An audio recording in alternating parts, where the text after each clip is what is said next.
Hi, my name's Jim McAdam, and this day, 50 years ago, I was in this exact same spot.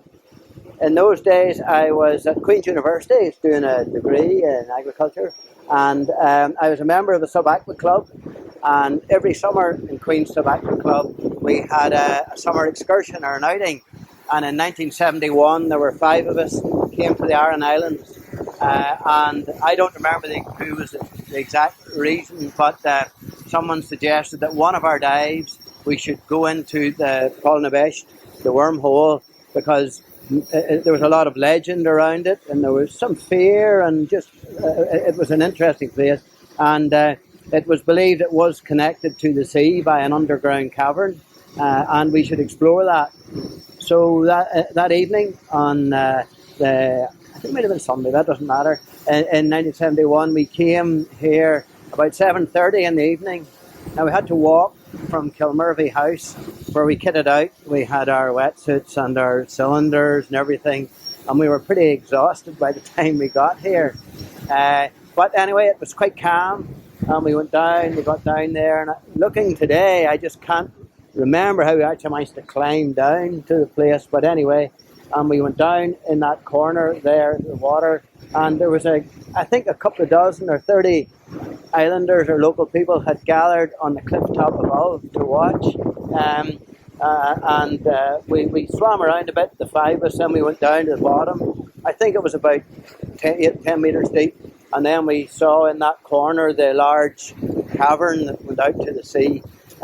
So we swam out of that, but it was beautifully lit because I reckoned it was near 100 meters long. There's a bit of it that's under the water there, but it was the size of a double-decker bus. I mean, and we swam sort of quite gracefully through it, and there were fish coming in and out, and there was kelp drifting up and around, and we got out and we come up in the open sea.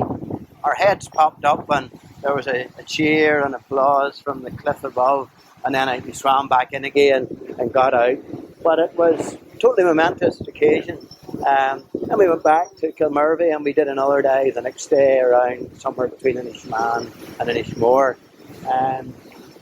So about 2002, which would have been 30 years afterwards, I was back with my wife on the islands, and I thought, well, we'll come and see this game, but we were going past Kilmervy House, and Geraldine says, why don't you, because I knew that's where we'd stayed, why don't you go in and see if they have any record in the visitor's book or something?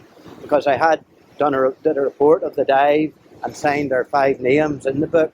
And sure enough, the girl, Trasa, as she was then, she dug out the guest book, and there we were listed in it. And we had said just that we had stayed there. And she went, and she was a girl of 11, I think then, and she remembered us being there. And she went and got her elderly mother, who was very excited. She said she had never forgotten these boys from Queen's University who had dived. So then we sort of planned that maybe with the 50th anniversary, I would maybe try and contact the other 4 guys, and we would come back here and just meet up again, stay in the house, have a few beers and reminisce. But with COVID and everything, it hasn't really been possible. I tracked one of them down, a chap Bob Kingsred, who lives in England. He would have come, but he couldn't come over because of transport. And the other 3 guys, I don't know where they are. The university's tried to find them, and I've tried to find them, but maybe a bit of publicity through this, they might pick it up and say, we were there on that day. But yeah, it was a calm day, and you wouldn't have gone in anything like this, I could say. But it was just momentous, and I'm just proud to have been a part of it. And really surprised that so many local people I talked to actually remember that day. There's a famous writer called Tim Robinson, who's written a lot of books about Aran and about stones of Aran and so on. And he mentioned in one of his books that, there was a story that some guys from Belfast had actually dived there. So I wrote him a letter a few years ago, and he wrote back and was delighted to get it confirmed and so on.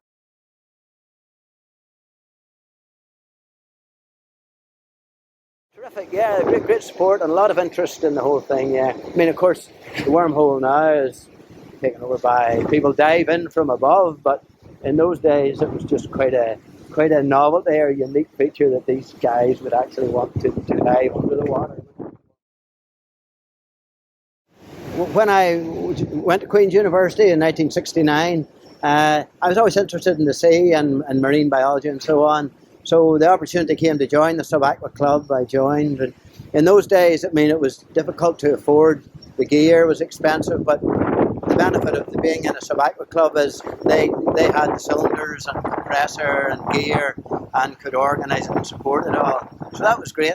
And I dived throughout my university career. After that, not so much, but I did agriculture and agricultural science. And then I spent 3 years in the Falkland Islands, setting up an agricultural research station. And I did some diving there as well on some of the wrecks, and that was crystal clear water again, just like the North Atlantic. When I came back in late 1979, I started work with the Department of Agriculture as an agricultural researcher, looking at grassland management and upland management. And gradually at that time, environmental issues were becoming more of a concern in agriculture.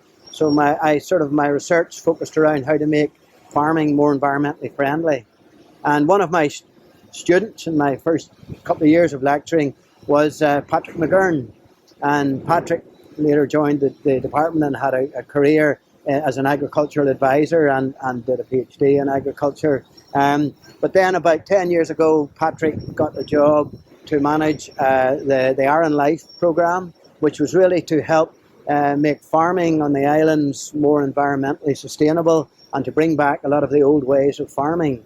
So, I was delighted to see that. And then when I came out in 2018, I came over for a conference with Patrick and kept in touch with him. And then when I came back yesterday or today, he said, look, I'll tie in with you again because he's a student of Queen's University, a student of mine.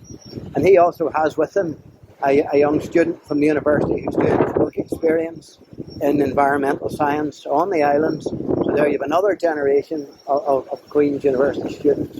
So we have a good link with the university, if you like, starting here in the Wormhole. I'm chairman of the Agricultural History Society of Ireland, and my predecessor was Professor Michael O'Connell from Galway University, who's done a lot of research on the vegetation history of Aran Islands. So Michael and I have collaborated on agricultural projects, and he'll be delighted that I'm here today. And he's retired. He's in Galway, and he's retired. Dotted all over Ireland. Dotted all over Ireland. People who have an interest in sustainability and how we preserve and yet keep people able to farm and make a living from these really important landscapes.